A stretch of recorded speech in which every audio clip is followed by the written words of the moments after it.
सबको जय मसीह की।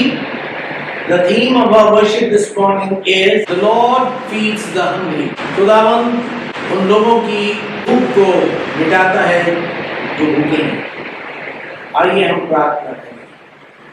खुदावंद हम तेरे धन्यवाद देते हैं कि आपने हमें ये मौका दिया कि हम यहाँ एकत्रित हो चुके।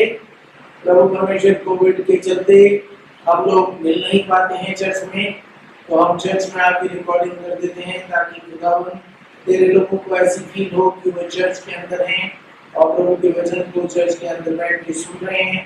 प्रभु इस कोविड की बीमारी को जल्द से जल्द खत्म करें ताकि खुदावंद तेरे लोग फिर से मिल सकें। खुदावंद 2019 में जैसे हम मिला करते थे जब ये कोविड नहीं था, प्रभु परमेश्वर, और इस साल के स्टार्टिंग से ही ये बीमारी ऐसी बढ़ी कि खुदावंद चर्च बंद हो गए और प्रभु सारी चीज़ें बंद हैं। खुदावंद हम चाहते हैं फिर से नॉर्मल लाइफ आए और तेरी पाक प्रेजेंस से ही ये काम हो सकता है, तेरी कमांड से ही ये बीमारी हट सकती है। जो वैक्सीन को इजाद कर रहे हैं प्रभु उनको अकल दें ताकि वो सही वैक्सीन खोज सकें। प्रभु जर्म्स को ऑर्डर दें कि वो जाते नहीं, और प्रभु परमेश्वर आप ही हम सबकी हर एक भूख और प्यास को मिटाएं। यीशु के नाम से मांगते हैं, आमीन। हम खुदा का धन्यवाद करते हैं कि प्रभु हमारी दुआओं को सुनता है। और मिस्टर अनिल डी पॉल वापस अपने घर में आ गए हैं और मिसेस पुष्पलता वासुमता वो भी रिकवर कर रही हैं। हम मिस्टर पीटर के लिए दुआ करते हैं जो कि मिस्टर पिंटो पंकजलाल के पापा हैं। क्या प्रभु उनको भी अपने शिवा के हाथ से छुएं और चंगाई दें। आइए हम प्रार्थना करें। खुदावंद हम मिस्टर पीटर के लिए दुआ करते हैं जो कि खुदावंद बीमार हैं, आप उन्हें अपने शिवा के हाथ से छुएं और चंगाई दें and restore him to health and strength in the name of Christ Jesus, आमीन। हम प्रार्थना करते हैं उन लोगों के लिए जो कि कोविड से पीड़ित हैं, प्रभु परमेश्वर उनको भी चंगाई दें। परमेश्वर हम तुझसे प्रार्थना करते हैं जब कोविड की बीमारी से बहुत से लोग वर्ल्ड में पीड़ित हैं, हमारे चर्च के लोगों को भी जिनको भी इस बीमारी ने सताया है, प्रभु आप अपने शुक्र खून से उनको छुएं और चंगाई दें और खुदावंद अपना छिड़ा हाथ उनके ऊपर रखें और अपनी चंगाई बख्शें और अपने प्रेम में हमें बनाए रखें। यीशु के नाम से मांगते हैं, आमीन। ये समय होगा कि हम सब अपने घरों में अपना पहला गीत गाएंगे।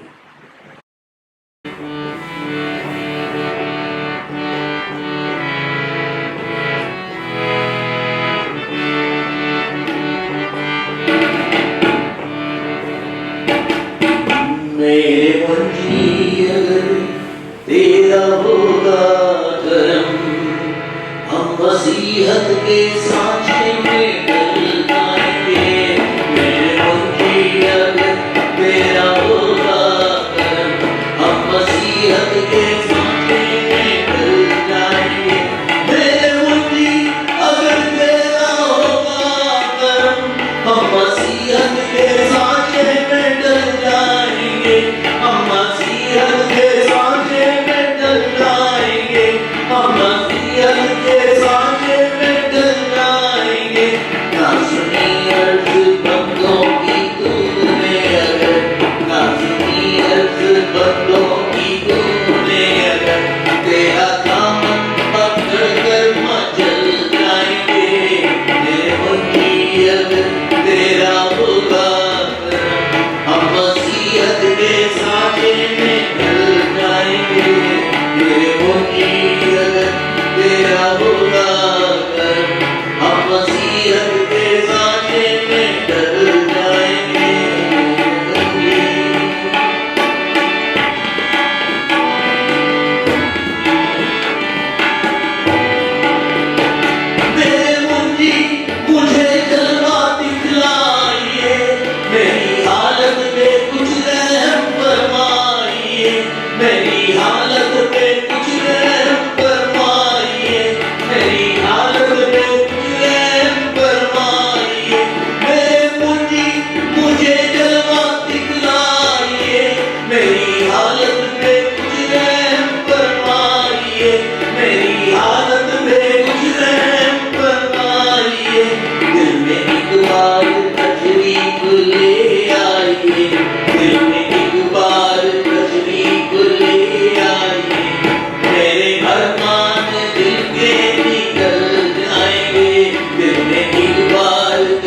सामने पढ़ी जाएगी उत्पत्ति की पुस्तक, उसका 41वां अध्याय, उसकी 49th आयत से उसके 42वें अध्याय की 5वीं आयत तक, और मिस्टर विपिन इसके पढ़ने में हमारी अगुवाई करेंगे।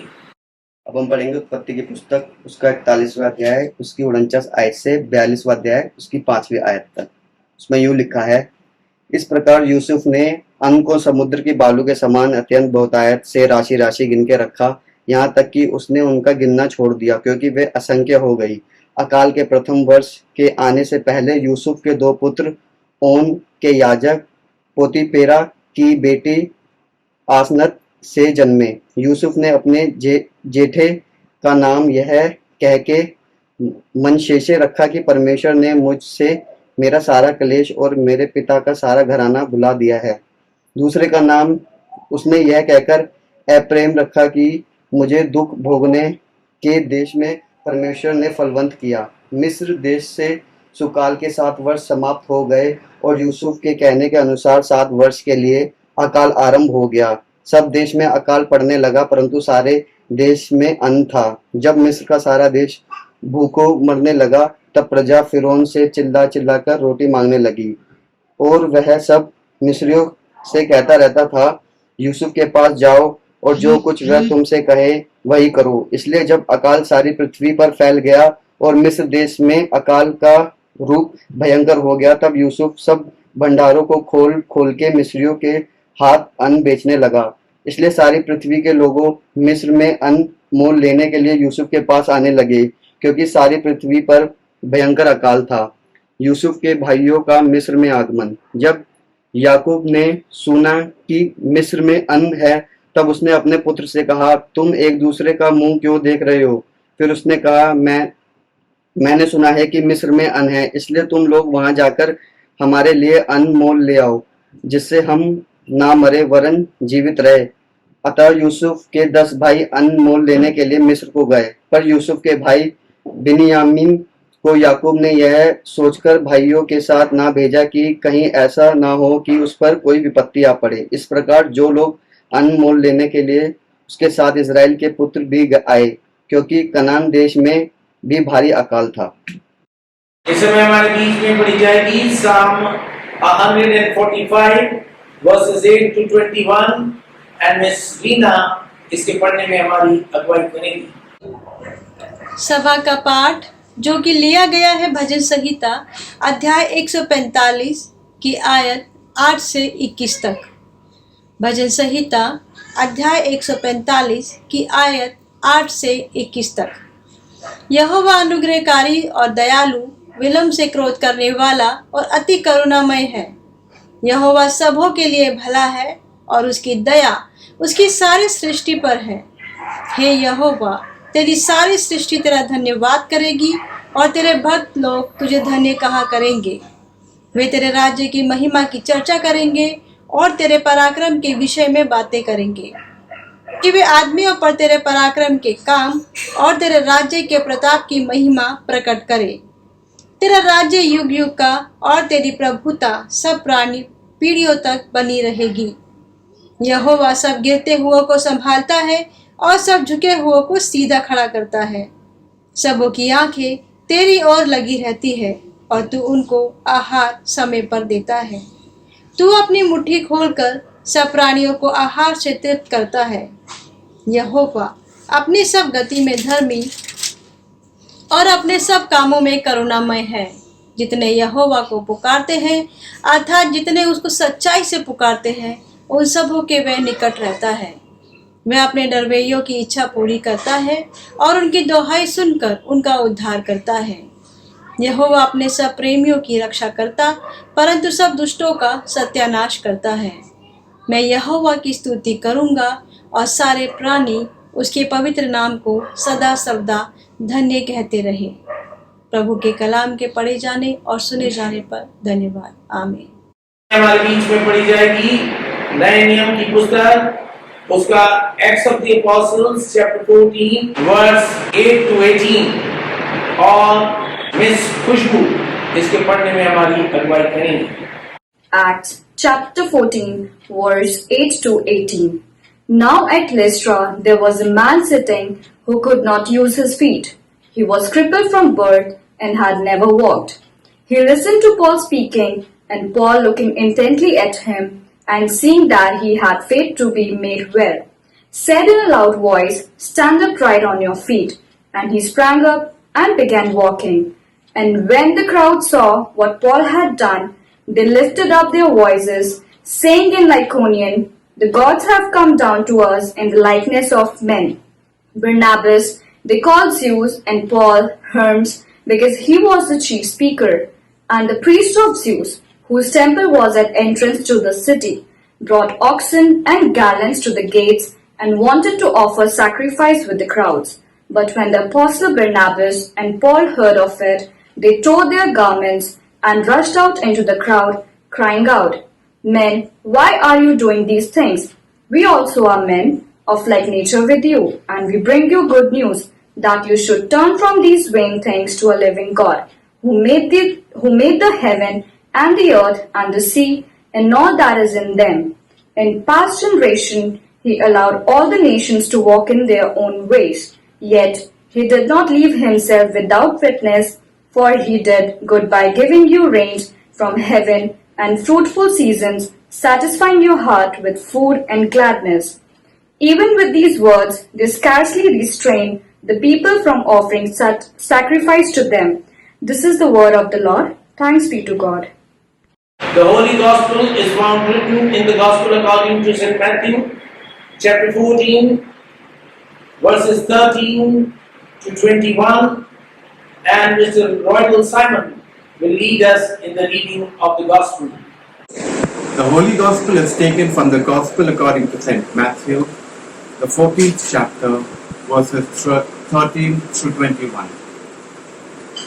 Glory to thee, Lord Jesus. Matthew chapter 14, beginning at verse 13. Now when Jesus heard this, he withdrew from there in a boat to a desolate place by himself. But when the crowds heard it, they followed him on foot from the towns. When he went ashore, he saw a great crowd, and he had compassion on them and healed their sick. Now when it was evening, the disciples came to him and said, "This is a desolate place, and the day is now over. Send the crowds away to go into the villages and buy food for themselves." But Jesus said, "They need not go away. You give them something to eat." They said to him, "We have only 5 loaves here and 2 fishes." And he said, "Bring them here to me."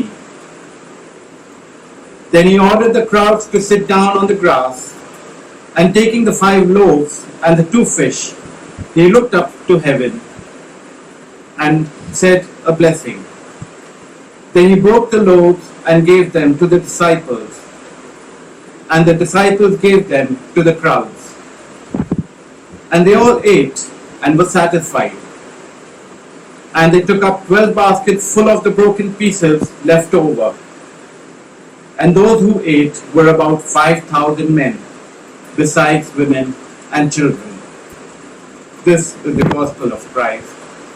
Praise be to thee, Lord Jesus. आइए हम अपने स्वरों को खुदा की हज़ूरी झुकाएं.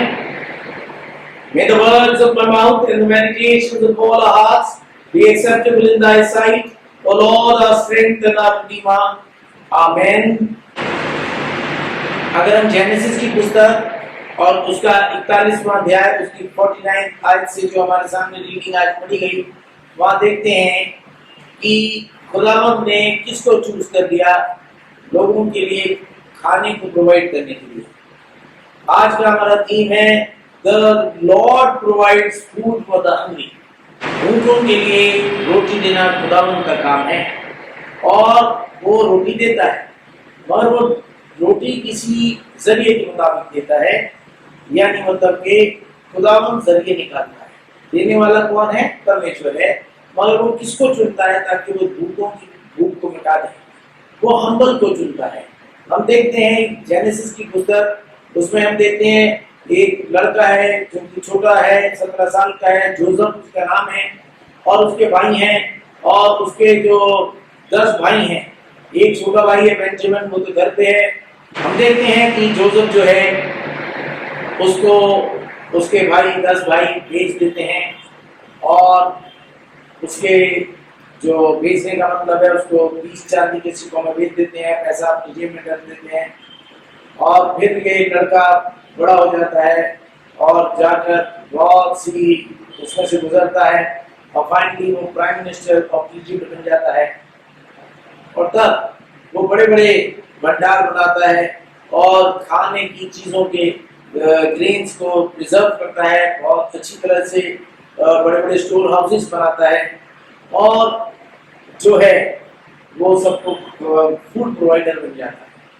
वो prime minister है। और यहाँ जब इजराइल के घराने पे फैमिन का प्रहार आता है तो ये सब लोग इजिप्ट जाते हैं, और इजिप्ट में जोसेफ जो है वो प्राइम मिनिस्टर है, और वो जो है वो सबको खाना प्रोवाइड कर रहा है। अब देखते हैं जोसेफ के भाई जब जोसेफ के सामने आते हैं वो उन्हें पहचान जाता है, मगर उसके भाई उसे नहीं पहचान पाते, क्योंकि उन्होंने कभी अपने सपने में नहीं सोचा था कि the humble shall be exalted.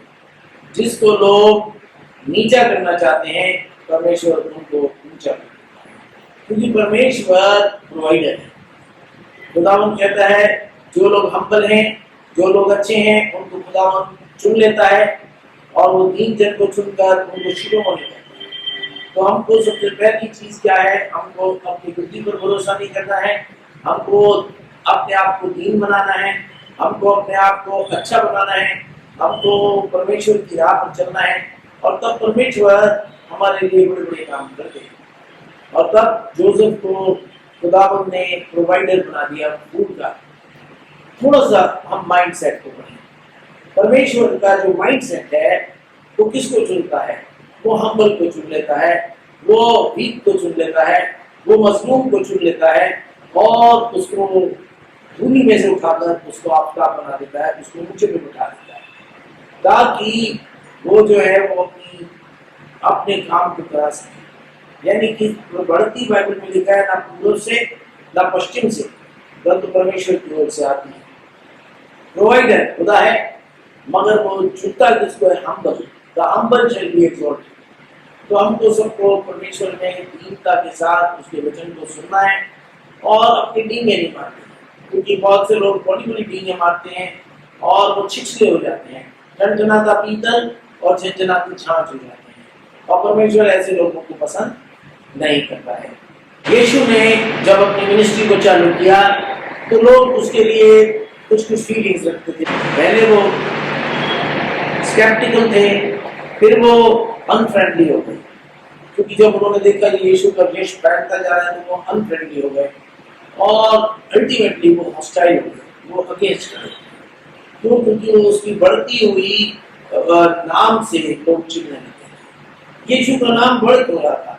सबसे पहले हम देखें यीशु राजाओं का राजा और प्रभु का प्रभु होते हुए भी वो एक अस्तबल में जन्म लेता है, और बड़ी ही हम्बल कंडीशंस में वो रहता है, पाला पोसा जाता है, बड़ा होता है, ओबीडिएंट चाइल्ड है वो।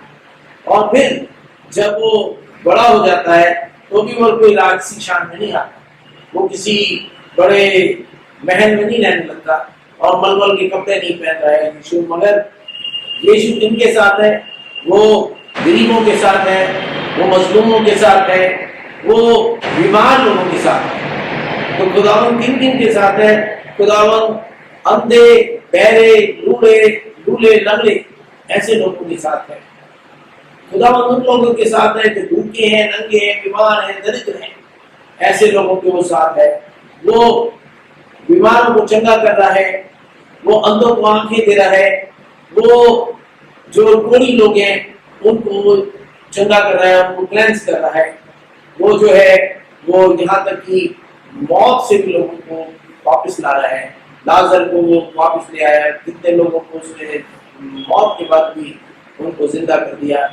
जैनियस की डॉटर जो कि मर गई थी उसको का तलिता कूनी और वो जिंदा हो गई। तो परमेश्वर को हम देख रहे हैं वो किन लोगों के साथ है। आजकल हम ऐसे लोगों से जो दरिद्र हैं, जो भूखे हैं, नंगे हैं, प्यासे हैं, कोढ़ी हैं, बीमार हैं, ऐसे लोगों से हम दूर हट जाते हैं। क्यों? क्योंकि हम अपने आप को बचाना चाहते हैं। हम बड़ी बड़ी चीजें चाहते हैं, हम कारें चाहते हैं, हम प्लेन्स में बैठना चाहते हैं, हम हर अच्छी अच्छी चीजों को अपनाना चाहते हैं। मगर हम देखते हैं यीशु क्या कर रहा है।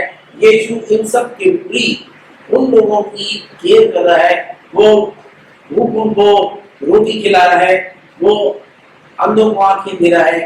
यानी मतलब कि कोई ऐसा काम नहीं कर रहा जिसकी वजह से किसी को भी उससे जलन होने लगे, मगर उसको यश फैलता जा रहा है और उसके यश के फैलने से लोग उसे चिढ़ते चले जा रहे हैं। यानी लोगों की माइंड सेट को देखिए। यहाँ हम देखते हैं, अभी हमने ओल्ड टेस्टमेंट में देखा, उस आदमी जिसका नाम जोसेफ था, वो लड़का जो कि सबसे ज्यादा हम्बल था, सबसे अच्छा था, सबसे प्यार, उसका बाप भी उसको उसकी अच्छाई के कारण प्यार करता था, उसको उन्होंने बेच डाला और उसके बाद खुदावन ने उसको ऊंचाई पर ले गया और प्रोवाइडर बना दिया। यानी खुदावन हम्बल को पसंद है और यीशु खुद भी हम्बल हो गया है, मगर उसका जो फेम था वो बढ़ता जा रहा था और उसके फेम की वजह से लोग उससे चिढ़ने लगे।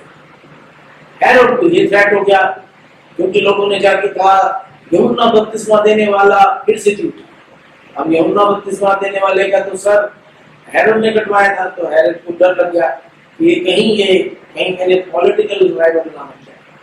हम देखते हैं यीशु के खिलाफत उस चीजों में हो रही थी जिनकी कोई खिलाफत की बात ही नहीं थी। उनको तो उसके लिए तारीफ मिलनी चाहिए थी, मगर परमेश्वर जो है वो फिर भी देख रहा है कि ये लोग विदाउट शेपर्ड है, शीप विदाउट शेपर्ड। यानी खुदावंद अपनी भेड़ों को चाहता है कि उनका जो गल्लाबानी जो कर रहे हैं वो बड़ी अच्छी तरह से करें, पाकीज़गी से करें, सही तरीके से करें और गलत भेड़ों को ना और सही भेड़ों की सुनिए। ये भी एक बहुत बड़ी जरूरत है कि गलत को गलत कहना है, सही को सही कहना है, तभी तो आप सच्चे शेपर्ड हैं। यानी परमेश्वर कह रहा है, माँ बाप भी, अच्छे माँ बाप भी जब बच्चा गलती करता है तो उसे डांटते हैं, और वही बच्चा जब अच्छी तरह से काम करता है, पढ़ाई करता है, तो वो उसे प्यार करते हैं, उसके लिए अच्छी अच्छी चीजें बनाते हैं कि वो खाए और फिर। तो उसी प्रकार से परमेश्वर के शेपर्ड्स को भी जब गलती हो रही है तो डांटना है, और जब अच्छा काम हो रहा है तो तारीफ करना है। हम देखते हैं यीशु के पीछे लोगों की भीड़ आ रही थी और यीशु कहीं पर रेस्ट करने जाना चाहते थे अपने और अपने चेलों के साथ। तो वो एक बहुत दूर दरगाह जगह पर चले गए जहां पर वो अपने चेलों के साथ, जो हमारी गॉस्पेल रीडिंग थी, वो वहां चले गए ताकि वो रेस्ट करें। मगर जो भीड़ है, जो कि लोगों की भीड़ है, वो उसे ढूंढती थी, वहां पहुंच गई कि यीशु कहाँ हो सकते हैं। वो वहां तक पहुंच गए, काफी दूर, गांवों से काफी दूर वो वहां पहुंचे और उनमें बहुत सी भीड़ उसका वचन सुनने आई थी, बहुत सी भीड़ हील होने आई थी, बहुत सी भीड़ उसको क्रिटिसाइज करने आई थी और बहुत सी भीड़ मिरेकल देखने आई थी। यानी बहुत बड़ी भीड़ जनसमूह उसके पीछे हो गया। और जब वो वहां पहुंचे तो बाइबल में यूं रिकॉर्डेड है कि वहां पर 5000 लोग थे। यानी 5000 में यानी आदमी लोग 5000 थे। और हम देखते हैं जब विश्वास की बात होती है तो औरतें ज्यादा होती हैं और वहां पर वो एक साथ सहेलियां मिलकर एक झुंड बना के भी चलती हैं कि चलो हमारे पति लोग तो कामों पे गए हैं, कोई कारपेंटरी पे गया है, कोई प्लम्बिंग पे गया है, कोई किसी काम पे गया है, कोई खेत में गया है, तो आओ हम सब बहनें झुंड बना के, ग्रुप बना के यीशु का वचन सुनने चले। तो हम देखते हैं 5000 तो आदमी थे और उससे भी कहीं ज्यादा औरतें थी और उनके साथ उनके बच्चे। तो आप देख सकते हैं कि वहां भीड़ 5000 तो आदमी ही थे और 10,000 अगर औरतें थी तो 15,000 हो गए, और अगर बच्चे भी 5-10 हजार हुए तो 20 से 25,000 लोगों की भीड़ थी। और ये लोग परमेश्वर के अचंभे के कामों को देखने आए थे, ये परमेश्वर का वचन सुनने आए थे। और तब फिलिप जो थे वो कंसर्न थे। यहूदियों के 2 प्रकार की इवनिंग को 2 भागों में बांटते थे, एक तो 3 से 6 और 6 से 9। तो ये समय उनका 6 से 9 वाले समय में ये चल रहे थे और लोग काफी दूर दूर से आए थे तो परमेश्वर ने कहा तुम ही इनके लिए कुछ प्रोवाइड करो। तो जब प्रोवाइड करने की बात आई तो फिलिप जो थे वो इधर उधर ताकने लगे क्या करना है। फिलिप ने कहा कहां से लाएंगे 200 दिनारी की 200 दिनारी एक वेज एक लेबर का वेज हुआ करता था। एक दिनारी एक दिन में एक लेबरर को आज कितने रुपए मिलते हैं 500 या 600 रुपए मिलते हैं। तो 600 इंटू 200 अब उन्होंने कहा 200 दिनारी की भी अगर हम ब्रेड खरीद के लाएंगे तो एक एक आदमी को एक एक टुकड़ा भी नहीं मिलेगा, आधा आधा टुकड़ा भी नहीं मिलेगा। तो इतने भीड़ है, इतना बड़ा जनसमूह, कितना कहां से लाएंगे। अब यीशु उनको क्या कह रहे थे, यीशु वाज ट्राइंग टू सी वो किधर की तरफ मुड़ते, यानी डिसाइपल्स को किधर की तरफ मुड़ना था, उन्हें खुदा की तरफ मुड़ना था, क्योंकि खुदा उनको बीमारों को चंगा कर रहा था, वो कोड़ियों को ठीक कर रहा था, वो मरे हुओं को जिंदा कर रहा था, और वो जान रहे थे कि खुदा है, तो उन्हें किसकी तरफ मुड़ना चाहिए था, खुदा की तरफ, क्योंकि प्रोवाइडर कौन है। जब यूसुफ को भी ये रिस्पॉन्सिबिलिटी दी गई, जब फैरो ने सपना देखा तो यूसुफ किसकी तरफ मुड़ा, खुदा की तरफ। खुदा ने इंटरप्रिटेशन दिया सपने का, इंटरप्रिटेशन फैरो के सपने का किसने दिया, खुदा ने दिया। तो यूसुफ किसकी तरफ मुड़ा, खुदा की तरफ मुड़ा। फिलिप को भी किधर की तरफ मुड़ना चाहिए था, खुदा की तरफ मुड़ना चाहिए था। मगर हम देखते हैं डिसाइपल्स उस तरीके से प्रभु की तरफ नहीं मुड़े कि प्रभु तू क्या चाहता है। यानी परमेश्वर मुझे और आपको चाहता है कि हम उसको उससे मांगे। परमेश्वर का वचन कहता है मांगो तो तुम्हें दिया जाए, यानी हमको हर चीज के लिए खुदा से मांगना है। कोई प्रॉब्लम हो रही है खुदा से मांगना है, बुद्धि मांगनी है, मदद मांगनी है, और अपनी बुद्धि पर भरोसा नहीं रखना। कई बार हम अपनी बुद्धि पर इतना भरोसा रखते हैं तो हर प्रकार के डिप्रेशन में चले जाते हैं, हर तरह की टेंशन में चले जाते हैं, हमारा दिमाग का फ्यूज उड़ जाता है, टेंशन होने लगती है, क्या हो रहा है क्या। हमको हर चीज में खुदा को आगे कर देना, खुदा तू बेहतर जानता है, यू आर बेटर जज। और हम देखते हैं वो खुदा की तरफ नहीं मुड़े, और वो उस तरीके से नहीं मुड़े जिस प्रकार से खुदा चाह रहा था। उनको क्या करना चाहिए था, खुदा की तरफ मुड़ना चाहिए था। इट वाज जस्ट लाइक कोई बंदा नियाग्रा फॉल्स पे चला जाए और पूछने लगे पानी कहां से आए। अरे सारी तरफ पानी है, ढेरों ढेर पानी है, पानी की कमी नहीं है, इतना बड़ा फॉल गिर रहा है और लोग पानी पानी देख के चक्कर आने लगते हैं, इतना पानी। परमेश्वर की ग्रेस को उनको देखना कि ये परमेश्वर अगर चाहेगा तो सब कुछ हो जाए। परमेश्वर मुझे और आपको डैनियल के विश्वास की तरह विश्वासी बनाना चाहता है कि जब उसको शेर को बांध में डाला जा रहा था तो उसने कहा God will provide all things. जब सदरक मशक और अबदनो को आग में डाला जा रहा था, उन्होंने कहा या तो खुदा हमें बचा लेगा, या अगर हमारा प्रभु हमें नहीं भी बचाए तो भी हम तेरी बात को नहीं मानेंगे, गलत काम को नहीं मानेंगे। यानी मतलब कि परमेश्वर मुझे और आपको विश्वास में ऐसा दूर चाहता है।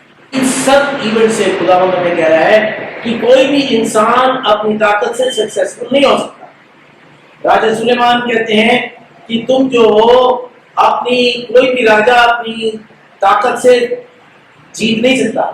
सोल्जर है वो अपनी बड़ी ताकत से, भुजा की ताकत से बच नहीं सकता, और कोई भी इंसान जो है वो अपनी करनी से कुछ कर नहीं सकता। मगर जो लोग खुदावंद की तरफ देखते हैं वो बहुत कुछ कर सकते हैं। तो हमारा तकिया हर समय परमेश्वर की तरफ होना चाहिए, अपनी प्लानिंग की तरफ नहीं होना चाहिए। तो हम देखते हैं कि उस समय परमेश्वर ने लोगों को कहा कि तुम इनको 50-50 और 100-100 के ग्रुप में बैठा।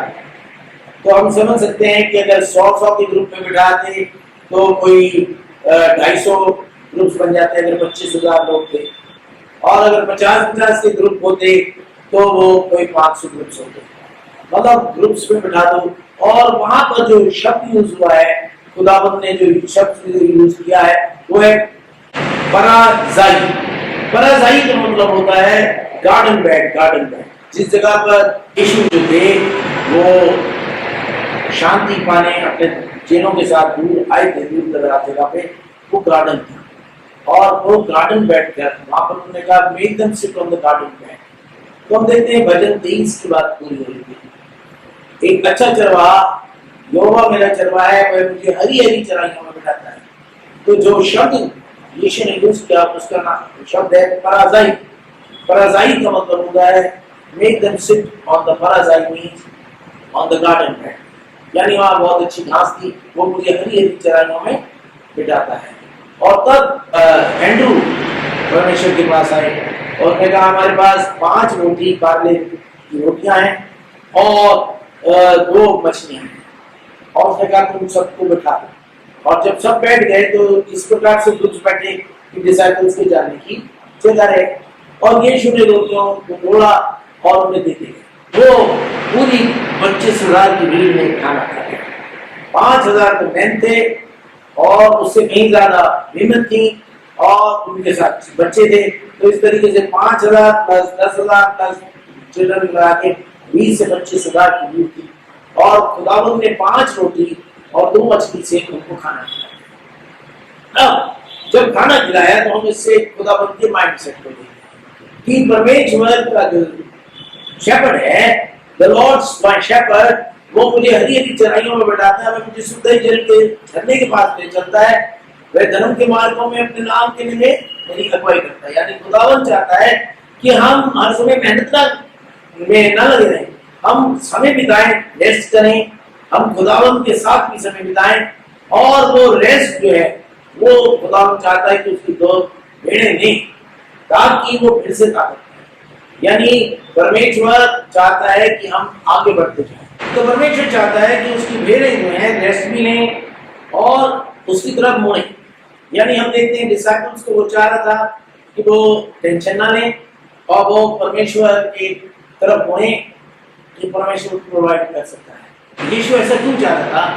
क्योंकि यीशु बहुत बड़े बड़े मिरेकल्स कर चुका था। हम देखते हैं काना गलील में उसने जब वाइन खत्म हो गई थी और वाइन बनाने का कोई तरीका नहीं था, तो यीशु ने सेरेमोनियल जार्स जिसमें 20-20, 25-25, 40-40 मन पानी समाता था, उसके अंदर वाइन बना दिया। यानी उसने पानी को वाइन बना दिया, और वाइन भी इतनी ज्यादा क्वांटिटी में बना दी कि ढेरों बचे थे। उसने जब 25,000 लोगों को खिलाया तो उसने इतनी रोटी बना दी कि लोग जो थे 12 टोकरियां बची हुई रोटियों की उठाई।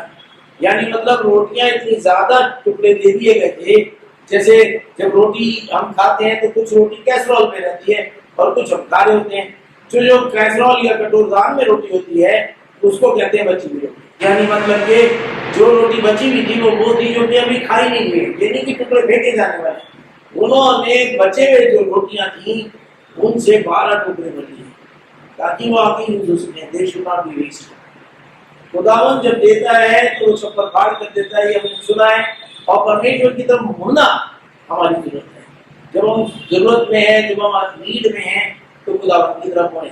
तो परमेश्वर कहता है जब मैंने gallons and gallons of wine बना दी, जब मैंने इतनी टुकड़े मछली और इतनी टुकड़ियां रोटी बना दी, तो क्या मैं तुम्हें नहीं फीड कर सकता? I can feed. जब मैं चिड़ियों को फीड करता हूँ तो मैं तुम्हें भी फीड कर सकता हूँ। But have faith, do not be faithless, but believe. परमेश्वर का जो प्लानिंग है वो हमारे को चाहता है कि हम विश्वास में बढ़ें। खुदावंत के जो वचन को अगर हम पढ़ते हैं, जॉन की पुस्तक उसका 6वां अध्याय उसकी 25 से 35 आयत, तो हम वहाँ क्या पढ़ते हैं? यीशु अपने लोगों से क्या कहता है? और झील के पार उससे मिलकर कहा, हे रब्बी, तू यहाँ कब आया? यीशु ने उत्तर दिया, मैं तुमसे सच कहता हूँ कि तुम मुझे इसलिए नहीं ढूंढते हो कि तुमने अचंभित काम देखे, परंतु इसलिए कि तुम रोटी खाकर तृप्त हुए। नाशमान भोजन के लिए परिश्रम ना करो, परंतु उस भोजन के लिए जो अनंत जीवन तक रहता है, जिसे मनुष्य का पुत्र तुम्हें देगा, क्योंकि पिता अर्थात परमेश्वर ने उसी पर छाप कर दी है। उन्होंने उससे कहा, परमेश्वर के कार्य करने के लिए हम क्या करें? यीशु ने उत्तर दिया, परमेश्वर की कार्य यह है कि तुम उस पर जिससे उसने भेजा है विश्वास करो। तब उन्होंने उससे कहा, तू कौन सा चिन्ह दिखाता है कि हम उसे देखकर तेरी प्रतीति करें? तू कौन सा काम दिखाता है? हमारे बाप दादाओं ने जंगल में मन्ना खाया, जैसा लिखा है कि उसने उन्हें खाने के लिए स्वर्ग से रोटी दी। यीशु ने उससे कहा, मैं तुमसे सच सच कहता हूँ कि मूसा ने तुम्हें वह रोटी स्वर्ग से ना दी, परंतु मेरा पिता तुम्हें सच्ची रोटी स्वर्ग से देता है, क्योंकि परमेश्वर की रोटी वही है जो स्वर्ग से उतरकर जगत को जीवन देती है। तब उन्होंने उससे कहा, हे प्रभु, ये रोटी हमें सदा दिया कर। यीशु ने उससे कहा, जीवन की रोटी मैं हूँ, जो मेरे पास आएगा वह कभी भूखा ना होगा, और जो मुझ पर विश्वास करेगा वह कभी प्यासा ना होगा। ये परमेश्वर का वचन है। परमेश्वर का धन्यवाद है। आजकल जमीनी लोग हम क्या है, नाशमान चीजों के लिए बहुत मेहनत करते हैं। मेरे को इतना पैसा मिलना चाहिए, मेरे को इतना ये मिलना चाहिए। खुदावंद कह रहा है, नाशमान भोजन के लिए पूछना मत करो, मेरे वचन की खोज में रहो। और उसकी खोज में कितने कम लोग हैं। वचन को हम पढ़ना नहीं चाहते, वचन के साथ समय नहीं बिताना चाहते। हमारे पास ऑनलाइन सरमन आ रहे हैं, हम उनको खोल के सुनना नहीं चाहते। तो खुदावंद कह रहा है, मैं चाहता हूं कि तुम नाशमान भोजन के लिए परिश्रम ना करो। हम देखते हैं जब लोग यीशु को, जो यूहन्ना 6 उसकी 25वीं आयत में लोग यीशु के पास पहुंचे, उन्होंने कहा, परमेश्वर हम तुझे खोज रहे थे, तू कहां चला गया? और उसने कहा, तुम मुझे इसलिए नहीं ढूंढते कि तुम्हें मुझ में इंटरेस्ट है या मेरे वचन में इंटरेस्ट है। तुम मुझे इसलिए ढूंढते हो क्योंकि तुमने रोटियां खाई, मछलियां खाई और फिर और जब उन्होंने ये बात, और उसने कहा तुम नाशवान भोजन के लिए परिश्रम मत करो, तुम परमेश्वर के वचन की तरफ बढ़ो, तो उसने कहा तू क्या चिन्ह दिखाता है? हमारे बाप दादाओं ने मूसा के समय में मन्ना खाया, यानी उनके मन में क्या विचार था कि आए खुदावन, हम तुझसे ऐसी रिक्वेस्ट कर रहे हैं, अगर तू खुदा है तो हमारे लिए 40 साल तक रोज खाना गिरता ही है। यानी मतलब मेहनत नहीं करनी, बरकत मिलनी चाहिए। बहुत से लोग जो हैं वो मेहनत नहीं करते, वो प्रार्थना में लगे रहना चाहते हैं, काम नहीं करना चाहते। परमेश्वर की प्रार्थना हमें प्रेरित करती है कि हम काम करें। परमेश्वर का वचन कहता है, जो काम नहीं करता वो खाने के भी योग्य नहीं है, वो he does not deserve to eat।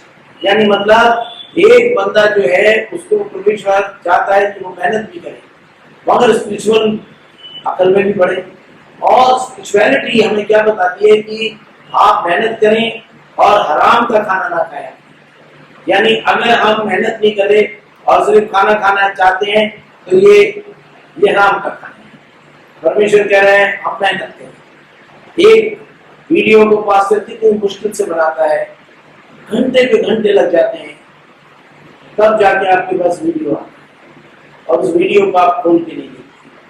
कितनी बार हमें टाइम नहीं मिलता कि हम देखें, मगर परमेश्वर हमें कह रहा है कि इतनी जब मेहनत की गई है तो तुम उसको उससे कुछ गेन करो, उससे कुछ नॉलेज गेन करो।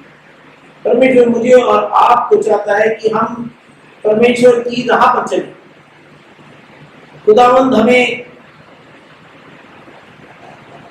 एक विश्वास की तरफ ले जाना चाहता है, वो हमें सोशल गॉस्पेल की तरफ नहीं ले जाना चाह रहा कि भाई उसने 5000 को खिलाया तो हमें लोगों को खाना खिलाना चाहिए। तो कई लोग सिर्फ भंडारा करने में लगे, सोच रहे हैं इनसे उन्हें खुदा की बरकत मिल जाएगी। परमेश्वर कह रहा है बरकत पाने के लिए तुम्हें परमेश्वर को जानना है, मगर अच्छे काम, परमेश्वर का वचन कहता है कि मैं तुम्हें प्रेरित करता हूँ कि तुम अच्छे कामों की तरफ बढ़ो। भूखों को रोटी खिलाना बहुत अच्छी बात है, मगर परमेश्वर को जानना उससे भी अच्छी बात है। यानी हमको परमेश्वर में बढ़ाना है। डिसाइपल्स को यीशु क्या कह रहा था, I am providing for the physical needs. मैं पेट की भूख मिटा रहा हूँ क्योंकि इन्होंने परमेश्वर के वचन को सुनने की चेष्टा की। ये इतनी दूर से आए, धन्य वो जो कि परमेश्वर के वचन के भूखे और प्यासे हैं, क्योंकि वो तृप्त किए जाएंगे। परमेश्वर उन्हें तृप्त कर रहा है, मगर परमेश्वर ये भी नहीं चाहता कि लोग निकलने बैठ जाए, ऊपर से मछली गिरती रहे और खाना आता रहे। अगर हम देखते हैं ओल्ड टेस्टामेंट में मन्ना ऊपर से गिरती थी और वो मन्ना को बटोरते थे और खाते थे, मगर यहाँ पर जो मछली और रोटी मिल रही थी वो तो जमीन पे, उसमें तो कोई डस्ट भी नहीं लगी। वो जो थे वो क्लियर मछली, पकी पकाई मछली, तली तलाई मछली मिल रही थी, and it was definitely tasty मछली। कभी लोग 25,000 आराम से खा रहे थे। और जब वो यूहन्ना के 6 चैप्टर उसके 25 से 35 को अगर हम पढ़ते हैं तो वहाँ क्या लिखा है, वहाँ हमने पढ़ा है अभी कि वो लोग कहते थे कि जैसे मूसा ने जंगल में मन्ना खिलाया, तो खुदावन तू हमें क्या चीज दिखाता, यानी मतलब चाह रहे थे 40 साल तक के लिए खुदावन उनको रोटियों की बारिश कराता है और मछलियों की भी बारिश कराता है और वो खाते रहे। मगर परमेश्वर निकलना नहीं चाहता। परमेश्वर कहता है तू मेहनत करेगा, मैंने एक सिस्टम बनाया है, तो गेहूं को उगाएगा, गेहूं उगेगा या कोई भी क्रॉप उगेगी, तो मेहनत करेगा, यू विल टॉयल, और तब तू उसको काटेगा, बोएगा, जो भी है, जो भी मेहनत तू करेगा तब तो पेट को कर पाएगा। मगर प्रोवाइडर कौन है? खुदा। अगर खुदा तेरी मेहनत पर बरकत न दे तो तेरी मेहनत सब व्यर्थ है। अगर घर को यहोवा न बनाए तो बनाने वाले का परिश्रम व्यर्थ है। परमेश्वर मुझे और आपको आज प्रेरित करता है कि हम अपने जीवन के को एनालाइज करें, क्या हम व्यर्थ जीवन को नहीं बिता रहे? यानी अगर हमारे जीवन में सारी मेहनत तो है पर खुदा नहीं है, तो परमेश्वर का वचन कहता है मत्ती की पुस्तक उसका 12वां अध्याय उसकी 30वीं आयत में कि जो मेरे साथ नहीं बटोरता वो कितना है। यानी हमको परमेश्वर को अपने साथ लेके चलना है। And when God is with us he will give us the strength to not only provide for ourselves but for others। यानी हम देखते हैं जोसेफ जो था उसको खुदावंद ने ऐसी स्ट्रेंथ और विजडम दी कि उसने इतने बड़े बड़े स्टोर हाउसेस बनाए, क्योंकि वहां गर्म एरिया था, मिडिल ईस्ट में जोसेफ था, इजिप्ट गर्म प्रदेश है, तो उसने जमीन के अंदर इतने बड़े बड़े गड्ढे खोदे, उसमें टन्स एंड टन्स ऑफ गेहूं और चावल और हर प्रकार का बार्ली और कॉर्न सब वहां पर उसने भर लिया। राम की जो दाने की नमी जो है वो प्रिजर्व की जा सके, वो सूखना है, क्योंकि 7 साल तक वो दाना जो था, तो ऐसे हर जगह पे पूरे इजिप्ट में उसने सारी तरफ ऐसे बड़े बड़े स्टोर हाउसेस बनाए। तो मेहनत कम नहीं थी, मेहनत की उसने, प्रोवाइडर खुदा था, किसानों ने भी मेहनत की, गेहूं उगा और बार्ली उगा और कॉर्न उगा, ये सब चीजें होगी और उनको स्टोर हाउसेस में लाया गया, उनको वहां प्रिजर्व किया गया, उनको उसके अंदर प्रिजर्वेटिव्स डाले गए ताकि वो 7 साल अगले 7 साल तक चल सके। तो दिमाग भी लगाया गया, मेहनत भी की गई, स्टोर हाउसेस भी बनाए गए, खेतों में गेहूं भी उगाया गया, सब सारा काम में मेहनत चल रही थी और तब वो 7 साल तक खा सके। यानी मतलब कि मगर प्रोवाइडर कौन था? खुदा। यानी उसने उसको ताकत दी, बुद्धि दी, ज्ञान दिया। हम सबको मेहनत करनी है और मेहनत करने के लिए खुदावंद का वचन दे रहे। अगर हम मेहनत नहीं कर रहे तो हम खुदावंद के वचन के विपरीत जा रहे हैं। अगर हम सोचे सिर्फ हम प्रार्थना कर लेंगे और आसमान पे से मन्ना गिरने लगेगी, तो परमेश्वर हमें कहता है मांगो तो तुम्हें दिया जाएगा। So ask for the strength to do the things. हम काम करने की हिम्मत, ताकत, बरकत पाए और हम गलत काम करने से बचें। और परमेश्वर मुझे और आपको प्रेरित करता है कि हम उसको जाने, क्योंकि उसका विधान जो है वो हमें कहता है जितना तो मेहनत करेगा उतनी तो। तो परमेश्वर से मांगना क्या है? एक बार हम कहते हैं मांगो तो दे दिया। O Lord give me the strength to do the things I ought to do. Give me the wisdom how to do those things which you would want me to do. यानी किस प्रकार से खुदावंद मुझे वो ताकत दे कि मैं वो काम कर सकूं, मुझे वो बुद्धि दे कि मैं वो काम कर सकूं जो तू चाहता है। और तब परमेश्वर की बरकत जो समझ से बिल्कुल बने है वो आपके हृदय और विचारों को मसीह यीशु में सुरक्षित करेगी। तब आप जो भी काम करेंगे उस पर बरकत मिलेगी, नहीं तो आप मांगते ही रह जाएंगे लोगों से। परमेश्वर कहता है मैं तुमसे कहता हूं कि तुम दूसरों के लिए देने वाले बनो, दाता बनो। और अगर हम दूसरों को देने वाले नहीं तो कहीं ना कहीं हम परमेश्वर की राह पर भी, क्योंकि जिसको परमेश्वर चुनेगा उसको शिरोमणि करेगा, उसको मेहनत भी देगा और उस मेहनत पर बरकत देगा। यानी परमेश्वर मुझे और आपको कहता है मांगो तो तुम्हें दिया जाएगा, तो उससे मांगे कि खुदा give me the strength to do जो तू चाहता है वो हम करें। तो आइए हम खुदा के आगे अपने सर को झुकाएं और उससे मांगे कि खुदावंद हमें वो सब बरकतें दे जो परमेश्वर हमें चाहता है कि हमारी हो। आइए हम प्रार्थना करें। धन्य हो परमेश्वर की आप हमें अपने वचन के द्वारा अगुवाई देते हैं। खुदावन जो तुझ पर भरोसा रखते हैं उनका कभी भी कुछ भी बाका नहीं होता। प्रभु आप उनको शिरोमणि करते हैं। हमें अपनी बुद्धि से भरते हैं ताकि हम खुदावन गलत राहों से बचें और खुदावन काम चोरी से भी बचें और खुदावन अपनी मेहनत को तेरी मर्जी के मुताबिक करें। यीशु के वसीले से मांगते हैं। In our intercession, let us join our prayer for the whole human family with the unceasing prayer of Christ the Lord. Heavenly Father, we pray for justice and peace in the whole world and for fullness of life for everyone. Lord, in your mercy, Hear our prayers. for all who live in this place, for the removal of all that divides us from each other, and for true harmony in our country. Lord, in your mercy, Hear our prayers. for all engaged in agriculture, industry, and commerce, for all workers, skilled and unskilled, and for all those who defend our country. Lord, in your mercy, Hear our prayers. for teachers and students, scientists, artists, and writers, and for all who influence the minds and heart of others. Lord, in your mercy, Hear our prayers. for those who are suffering, the poor and hungry, the destitute and oppressed, the unemployed, the sick and the dying, and for all who help them. Lord, in your mercy, Hear our prayers.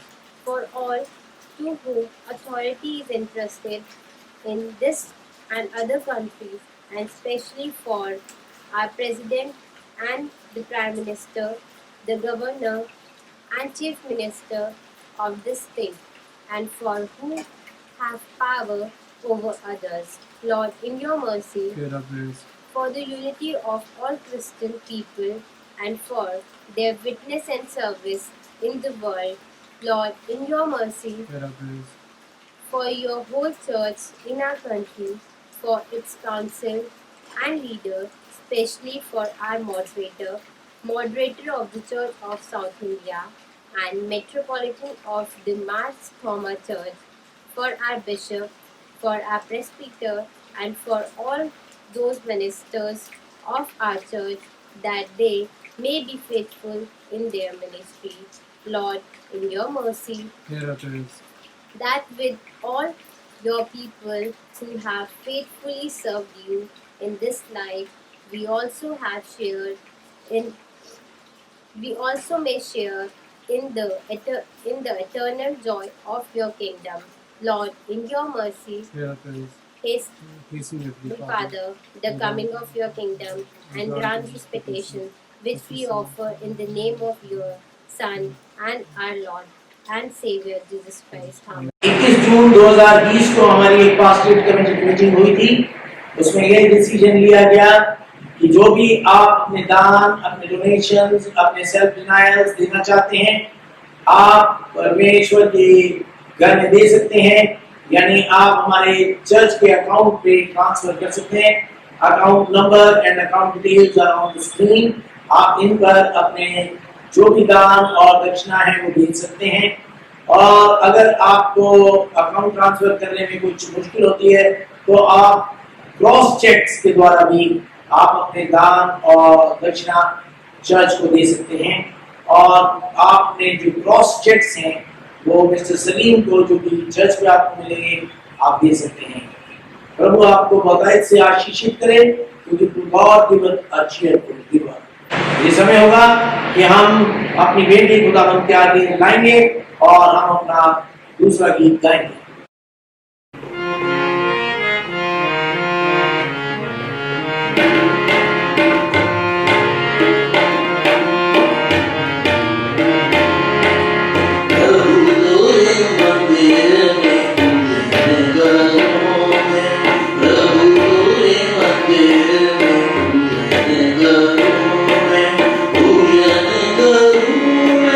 पूजन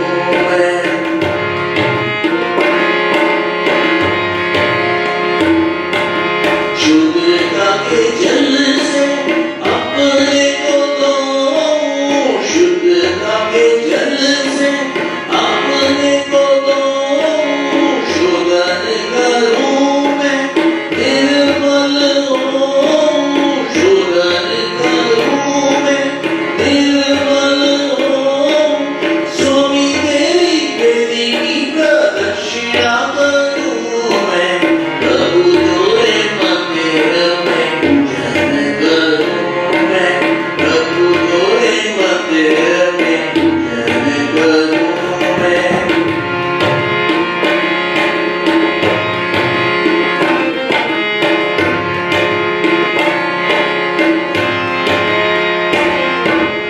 मन और हृदय को अपने में जांचूं, मन और हृदय को अपने में जांचूं, दिन अभिलाषा सावधान तोड़ूं, दिन अभिलाषा सावधान से तोड़ूं, सत्य और आत्मा से भजन करूं मैं, प्रभु तेरे मंदिर में पूजन करूं मैं, प्रभु तेरे मंदिर में पूजन करूं मैं। इस समय मैं गुजारिश करूंगा मिसेस अनुश्री दास से कि वो बेटों के लिए प्रार्थना करें। परमेश्वर, हम धन्यवाद करते हैं इस सुंदर दिन के लिए। हम धन्यवाद करना चाहते हैं ये वचन के लिए जो बोया गया है, जो हम प्रार्थना करते हैं कि ये बहुत सारे फल लाए। परमेश्वर, हम अपने पासबान के लिए प्रार्थना करते हैं कि आप उनको और इस्तेमाल करें ताकि वह बहुत सारे जीवन आप में लेकर आए। और परमेश्वर, हम प्रार्थना करते हैं कि आप उनको मदद करें कि वो हर एक भेड़ की रक्षा कर सके। और परमेश्वर, हम प्रार्थना करना चाहते हैं हमारी कलीसिया के हर एक सदस्य के लिए, उनके परिवारों के लिए, कि आप उनके आशीष दीजिए, बहुत सारी आशीष दीजिए और उनको आप में बना रहने की शक्ति दीजिए ताकि आप भी उनमें बने रहे। परमेश्वर, हम इस टाइम प्रेयर करना चाहते हैं जो लोगों ने अपने दान दिए हैं, जो हम प्रार्थना करते हैं कि आप उसको बहुत आशीष दीजिए, उन परिवारों को आशीष दीजिए। और हम प्रार्थना करते हैं कि ये हम सही रूप से इस्तेमाल कर सके, आपकी कलीसिया की बढ़ोतरी के लिए इस्तेमाल कर सके। परमेश्वर, हम प्रार्थना करना चाहते हैं हर एक पास्टरेट कमेटी के मेंबर के लिए कि आप उनकी अगुवाई करें ताकि वह अच्छे से अपने काम को सही रूप से कर सके। और परमेश्वर, हम अपने बिशप के लिए प्रार्थना करते हैं कि आप उनको मदद करिए कि वह अपनी खिदमत को वफादारी से करे। और परमेश्वर, हम प्रार्थना करना चाहते हैं जिन लोगों के लिए जो बीमार हैं, हम प्रार्थना करते हैं कि आप अपना चंगाई रूपी हाथ उन पर दीजिए ताकि वह चंगाई पा सके और अपनी चर्च में आकर गवाही दे सके। हम पिंटू भैया के पापा के लिए प्रेयर करते हैं कि आप उनको चंगाई दीजिए और हम इस टाइम को आपके हाथ में सौंपते हैं। ये प्रभु यीशु मसीह के नाम से मांगती हूँ, आमीन। Let us pray. Our Father, who art in heaven, hallowed be thy name. Thy kingdom come, thy will be done on earth as it is in heaven. Give us this day our daily bread, and forgive us our trespasses, as we forgive them that trespass against us. And lead us not into temptation, but deliver us from evil. For thine is the kingdom, the power, and the glory, forever and ever. Amen. And the grace of our Lord Jesus Christ, and the love of God, and the fellowship of the Holy Spirit be amongst us and remain with us always. Amen. Unto God's gracious protection do I commit you. May the Lord cause His face to shine upon you, be gracious to you, give you His grace to follow Him. Amen. And the blessing of God Almighty, the Father, the Son, and the Holy Spirit be amongst us and remain with us always. Amen.